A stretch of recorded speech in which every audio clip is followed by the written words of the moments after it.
1983년 이산가족 찾기 프로그램으로 만여 명의 이산가족이 부모 형제를 만났지만 남과 북으로 헤어진 사람들은 눈물만 삼켜야 했습니다.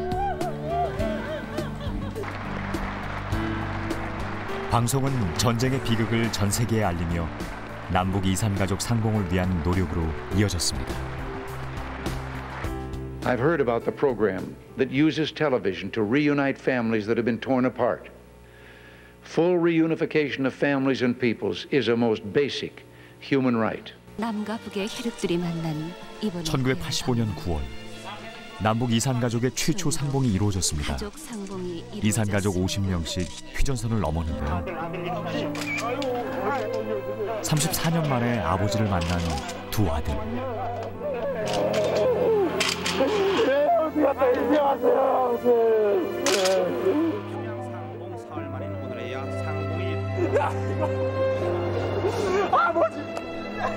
그 후로 30년 동안 19번 이루어진 상봉. 하지만 주어진 시간은 단 2박 3일. 짧은 만남, 그리고 또다시 긴 이별. 이산가족의 슬픔은 끝나지 않았습니다.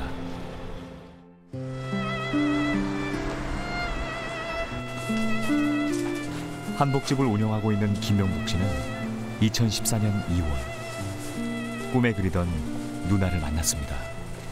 한 달 전서부터 설레고 기대되고 잠도 잘 제대로 못하고 그랬어요. 63년 만에 만남. 긴 세월이 무색하게도 김명복 씨는 누나를 한 번에 알아봤습니다. 쫙 뵈니까 우리 누님이구나. 생전에 저희 어머니 모습이고 저도 반 닮은 것 같으시고 알아봤죠. 10년 됩니다. 네, 10년 전에 평생 불러보지 못한 석자 아버지. 혹시 살아계실까 하는 희망으로 던져본 물음에 돌아온 건 눈물뿐이었습니다. 아버님 대신해선 막 내 가슴을 치시면서 왜 나만 두고 이렇게 나만 혼자 두고 이렇게 갔냐. 아버지를 원망을 많이 하시는. 응? 일사 후퇴 당시 남쪽으로 먼저 피난 내려간 아버지. 그 뒤를 따라서 어머니도 삼남매와 함께 피난길에 나서야 했습니다.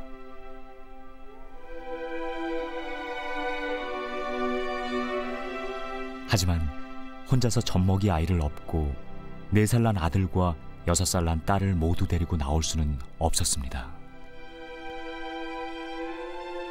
할아버지와 며칠 밤만 자면 금방 돌아오겠다고 어머니는 큰딸만 남겨두고 집을 나왔습니다. 그 약속은 끝내 지켜지지 못했습니다. 남쪽에서 자식 2명을 더 낳은 부모님. 하지만 큰딸의 빈자리는 컸습니다. 늘 죄책감에 힘들어하셨다는데요. 제가 좀 속을 새기고 그럴 때 누님 얘기 많이 하셨어요. 북에 있는 누나를 데리고 나오고 저놈을 두고 올 걸 북에 하나밖에 없는 딸 두고 나왔으니 내가 죄인이지. 딸에 대한 부모님의 마음은 이곳에 그득하게 담겨 있습니다. 10년 전에 돌아가신 아버지가 남긴 유언장 속에 장녀 김용자. 큰딸은 오늘날 살아있는지, 딸이 얼마나 고생하고 있는지 고향 생각날 때마다 한없이 가슴이 아프다. 통일이 되면 꼭 상봉해다오. 소원이다. 아버지의 평생 꿈을 대신 이룬 아들 김명복 씨. 하지만 헤어져 있던 긴 세월을 다 풀어내기엔 2박 3일은 너무나도 짧은 시간이었습니다. 언제가 될지 모를 날을 기약한 채 또다시 뒤돌아서야 했습니다.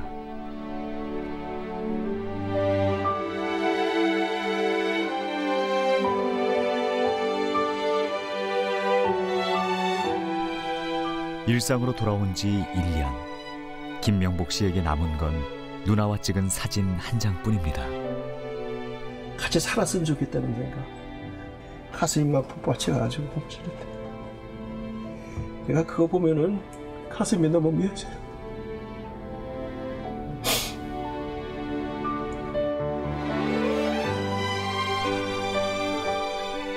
지금까지 상봉한 남북 이산 가족은 18,000여 명.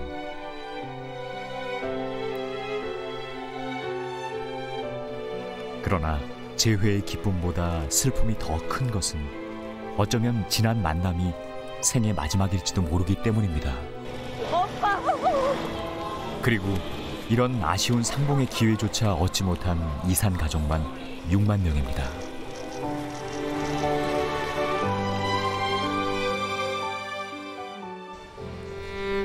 언제쯤이면 자유롭게 만날 수 있을까?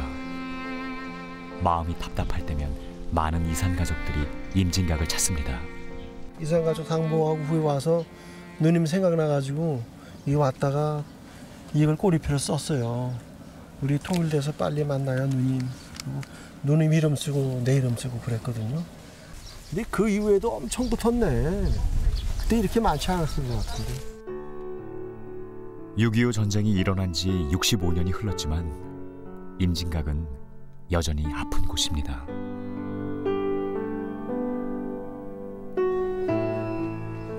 지척에 놓여있는 고향. 그곳에 사는 노인은 아직 살아 계실지 김명복 씨는 할 수 있는 게 없습니다.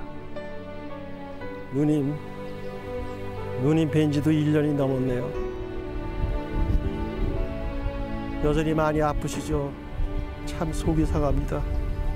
누님 미안합니다. 죄송합니다.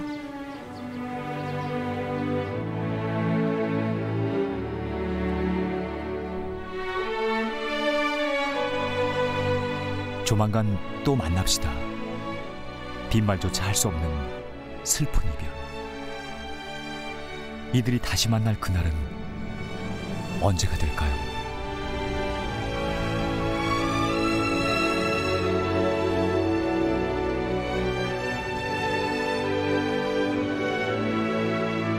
네, 60년간 헤어졌던 누이를 또 정말 짧게 2박 3일 만나고 또다시 기약 없는 긴 이별을 하실 때 얼마나 마음이 아프셨을까요? 김소리 아나운서 계속 화면 보는 내내 눈물을 흘리시는데. 그러게요. 정말 안타까웠는데요. 이 자리에 또 김명복, 김정숙 부부 모셨습니다. 안녕하세요. 안녕하세요.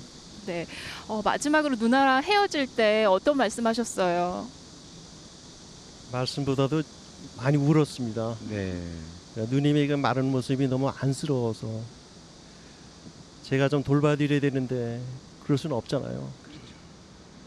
그날 헤어질 때 이런 말씀을 하셨어요. 가보고 싶은 데가 한 군데 있다. 네. 어디냐고 여쭤보니까 따뜻한 나라 제주도라고 합니다. 그래서 누님한테 약속을 제가 했어요. 통일되면은 누님 비행기 태워서 꼭 모시고 가겠다고. 네. 비행기를 한 번도 못 타보셨다고 하더라고요. 그러셨군요. 그러려면 오래 사시라. 네. 그렇게 말씀드렸습니다. 근데 누님께서 몸이 좀 아프시다고 마지막에 얘기하셨다면서요? 아, 예. 그 얘기를 듣는 순간 누님이 그랬으면 좋은데 내가 지병이 있어서 네. 오래 못 살 것 같다. 그렇게 말씀하시는 순간 굉장히 제가 가슴이 아팠습니다. 그래요. 왜냐하면 저는 그래도 이쪽으로 피난 와서 나라 떡 보고 부모님 떡 봤습니다. 이렇게 건전하게 잘 사는데 우리 누님이 6살 때 부모 형제 아무도 없는 북에서 혼자 이겨냈습니다. 얼마나 힘들고 무섭고 외로웠겠습니까? 네. 이건 너무 불공평해요. 이게 제가 누님한테 굉장히 미안하게 생각합니다. 네. 네, 저도 아마 지금 그 김명복 씨 말씀을 듣고 나니까 그 심정을 충분히 이해가 가는데 저도 남북 이산 가족 찾기에서 6남매 중에 5아들인 오빠를 만났었거든요. 네. 50년 만에 만났는데 정말 꿈같이 2박 3일이 그냥 꿈같이 흘러버렸어요. 헤어지고 나서 생각하니까 오빠를 위해서 내가 아무것도 할 수 없다는 게 그렇게 정말 정신을 못 차릴 정도로 네. 떠나시고 난 뒤에 한동안 일상에 손이 잡히질 않더라고요. 아까 그 말씀하실 때 고기를 잘 못 드신다고 했잖아요. 저희도 그냥 이산 가족들 오셨을 때 강남의 유명한 갈비집으로 다 모시고 갔거든요. 근데 보니까 고기들을 못 드시더라고요. 네. 그리고 오빠 어깨를 좀 주물러 드리는데 뼈가 앙상하세요. 아유. 근데 하시는 말씀이 난 행복하다마. 뜨거운 물로 목욕하고 잔다마. 이 말씀 하시더라고요. 네. 그 아내분께서도 옆에서 보면서 남편분 많이 안타까우셨을 것 같은데 어떠셨어요? 네, 누님을 만나고 와서 좀 몸도 피곤하고 또 얼굴도 초췌해가지고 와가지고 다음날 아침에 제가 또 식사를 조금 신경 쓰고 네. 불고기를 곁들여가지고 아침상을 봤어요.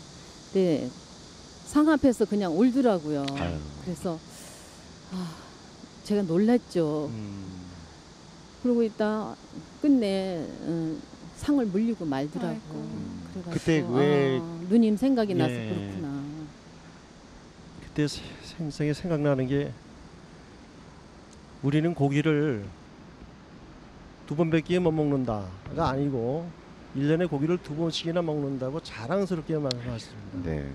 참 그 얘기를 듣는 순간 얼마나 가슴이 아팠겠어요. 네. 제가 고기가 입으로 넘어가겠습니까? 그러니까요. 고기 못 먹고 상 물리고 전 지금도 고기 볼 때마다 누님 생각이 납니다. 아이고, 네. 네. 우리 제 자신한테도 약속을 했어요. 너무 좋은 거 찾아 먹으라 하지 말자고. 네. 송현 선생님께서는 그래도 아무리 짧았지만 이렇게 누님 만난 김명복 씨가 한편으로는 좀 부러울 수도 있을 것 같은데 2003년에 그 전국 노래자랑 평양에서 하지 않았습니까? 네. 그때 혹시 가족 안 찾아보셨어요? 네, 근데 제가 그 평양 갈 때도 제가 뭐 마음을 잔잔하게 가졌어요. 왜 네. 그러냐면 지금 이 내외분이 말씀하셨지만 가서 이산 가족 만나고 오신 분들의 얘기들이 전부 그 만나는 게 다가 아니더라. 더 아픔을 싣고 왔다. 이러는데 우리는 만나고 오면 그만이지만 그쪽에서는 반드시 불이익이는 것 같더라. 그런 얘기를 많이 해서 뭐 저는 만나려는 생각도 안 하고 그냥 그러나 뭐 평생에 뵙지 못한 어머니기 때문에 흔적이라도 남기려고 예, 한복을 한 벌 해갔죠. 네. 그래서 만나지 못하면 이거라도 전해다오 그러려고 하는데 그 얘기도 잘 나오질 않아요. 근데 그쪽 사람은 안내원이 슬그머니 저한테 고향에 가고 싶죠. 그래서 제가 화를 벌컥 냈죠. 야, 그 말이라고 하냐. 내가 여기까지 왔을 땐 왜 왔겠냐 말이야. 물론 프로그램을 나갔으니까 뭐 같이 이렇게 얘기해보자고 왔지만 그거 좀 안 되겠냐 그러니까 우리 고향 다 하니까 그쪽에 가봐야 없이요 그래. 네. 그 나는 뭐 내가 여기 와서 활동하는 거 다 하니까 그냥 아주 그냥 다 없애버렸나 보다 이랬는데 그게 아니고 우리 황해도가 하나인데 반을 이렇게 놓아가지고 황해남도 북도 놓았잖아요. 네. 그래서 황해남도 사람은 저 한경도로 나가고 한경도 사람이 거기 와서 한대. 아이고. 그러니 뭐 흔적도 없다는 거예요. 그래서 네. 그냥 돌아오긴 했습니다마는 참 그 한복을 어떻게 할 수가 없어서 호텔에 있는 아주머니한테 뭐 내 이런 사연이 있는 거다. 네네. 받을 수는 받아라니까 안 받아요. 떠나올 때 거기다 놓고 왔는데 어떻게 될지 모릅니다. 그래요. 정말 마음 아프시겠습니다. 뭐 사연이 어떻고 그리고 그 후에 뭐 어떤 일들이 있을 거란 예상은 하지만 그래도 이산가족분들은 가족을 한 번이라도 꼭 보고 싶은 마음 간절하다고 합니다. 네. 특히나 이 고령이신 분들이 워낙 많기 때문에 마음이 조급할 수밖에 없거든요. 네. 그분들의 얘기를 함께 들어보겠습니다. 전라북도 김제의 황토마을. 이곳은 황해도 출신의 피난민들이 모여 만든 곳입니다. 안녕하세요. 네, 누구세요? 아이고, 하시오. 예. 아버님 고향집 주소가 어떻게 되세요? 황해도 은열군 서구면 송림리 63번지요.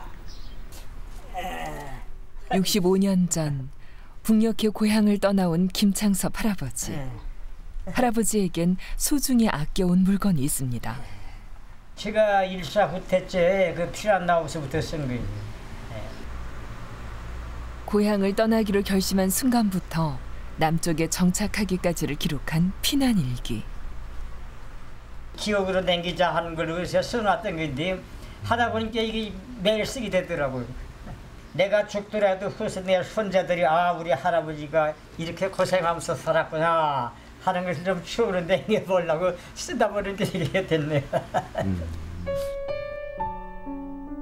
일기는 험난했던 피난의 참상을 여실히 보여줍니다. 1951년 음력 4월 공산군이 인민재판을 여는 등 만행을 시작하니 우리는 탈출 계획을 세웠다. 큰 형수는 몸이 성치 않아 조카 2명을 데리고 친정으로 가시고 어머님과 누님, 나 가족 7명은 인민군의 눈을 피해 냇가를 타고 내려갔다. 그때 몸이 안 좋았어.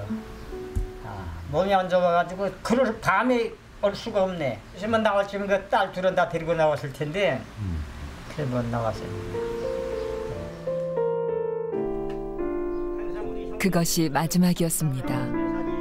다시 가족을 만날 것이란 믿음은 분단의 현실 앞에 산산조각 나버렸습니다. 남한에 내려와 새로운 가족을 일궜지만 북쪽에 두고 온 처자식에 대한 그리움은 마음속 흉터로 남았습니다. 우리가 고향에서 떠날 적엔 최소한도 뭐 한 달이면 된다고, 응? 한 달 만이면 고향 온다고 말이 하고 하는데 뭐 지금 한 달이 아니라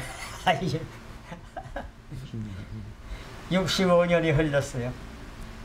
또 지금 뭐야 술 먹게 되면 야 너희 고향의 형수는 어떻게 지낼까? 너희 영화 정확히 하더라 어떻게 사는지 정말 이거 그런 말씀 많이 했어요. 그러다 또 시간 되면 울기도 하고. 지난 2003년 큰형님에게 기적 같은 기회가 찾아옵니다. 남북 이산가족 상봉 1차 후보자에 뽑힌 것이죠. 원체 연세가 많으니까 보호자를 하나 혜택하라. 그래서 내가 보호자로 해가지고 나도 기대했지. 야 고향 좀 가보는구나. 북쪽 가족에게 줄 선물을 준비하며 보낸 나날들은 행복의 연속이었습니다. 하지만 설렘은 오래가지 않았습니다. 큰형님의 처자식을 찾을 수 없다는 북측의 답변 때문이었습니다. 큰형님은 끝내 가족의 생사를 모른 채 2011년 눈을 감았습니다. 이야 이게 이럴 수가 있냐 말이야. 그 실망이라고 이건 말할 수 없어요. 내가 우리 형님하고 술 무수가 울었어. 생사도 얼굴도 모른 채 평생을 그리워한 이들은 일기장 속 흔적으로만 남아 있습니다. 영화, 여기 종화 둘이 고향이 있어요. 네. 큰애가 71살, 그다음에 69, 작은 애 68 이렇게 되는데 아이 참 기가 막혀서.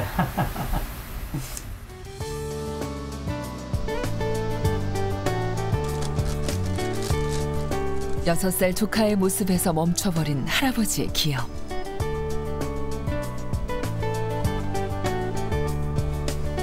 제작진은 할아버지를 위해 깜짝 선물을 준비했습니다.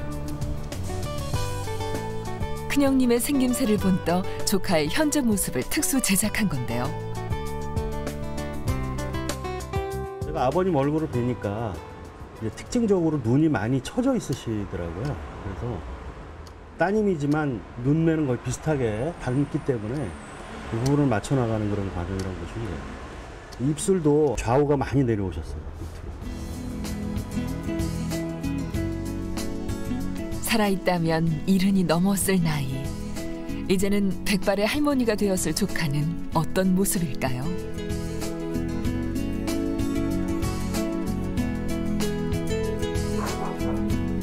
(65년) 만에 조카를 만나는 순간.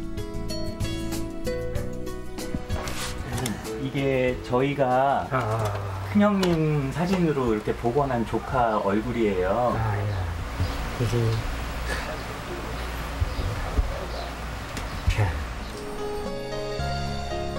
머릿속으로 수없이 그려보았을 그 얼굴. 평생 서로를 그리워했을 부녀는 사진으로 남아 만났습니다. 김창섭 할아버지는 조카와의 추억이 마치 어제 일처럼 떠오릅니다. 내일이 뭐냐면 뻑뻑으로 의자에 귀지 왔자야 그러던 생각이 지금도 드네요. 보는 게 참 이거 뭐라고 말지 강력해서 많이 생각나.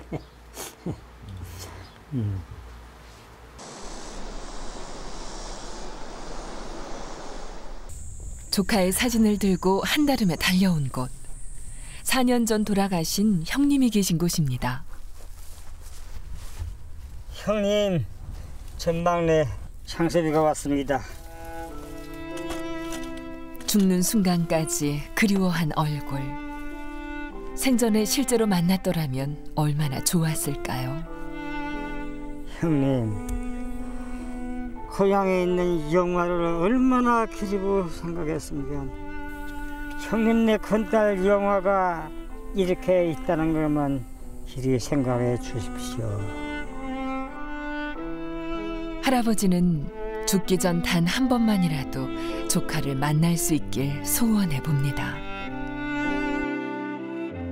영화야, 너 어떻게 살고 있느냐?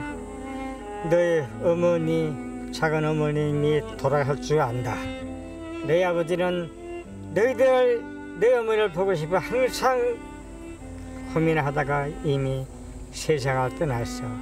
나도 이제 80이 넘어보니 참 기가 막히구나. 아무쪼록 건강하고 행복하게 잘 살고 있어라. 할아버지의 일기 속 생생한 그날의 기록. 일기 속 그 이름들을 만날 그날은 언제쯤 올까요? 잔인한 기다림에도 희망을 버릴 수 없는 그들은 대한민국 이산 가족입니다.